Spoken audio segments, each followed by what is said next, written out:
Hello, আসসালামু আলাইকুম। দেখেন, এখানে আমরা একটা প্রশ্ন লিখে রাখছি যে 1 থেকে 20 পর্যন্ত মৌলিক সংখ্যা কতটি। এটা অসংখ্য চাকরির পরীক্ষায় আইছে, অসংখ্য অসংখ্য। তো আমরা এটা কিভাবে মনে রাখতে পারি? 1 থেকে 20 পর্যন্ত মৌলিক সংখ্যা টোটাল হলো 8টি। তার ভিতরে দেখেন 2 আছে, 3 আছে, আমাদের এখানে আছে 5, আমাদের এখানে আছে 7, আমাদের আছে 11, 13। হ্যাঁ, তো এরপরে আমাদের 13-র পরে 17 আছে। হ্যাঁ, তারপরে 19 আছে। এখন এইগুলা মৌলিক সংখ্যা কেন?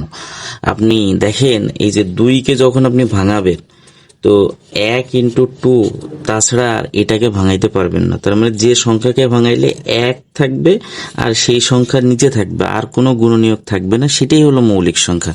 আমরা যদি এখানে 11-কে ভাঙাই, দেখেন 1 × 11 ছাড়া আপনি এটাকে আর ভাঙাইতে পারবেন না।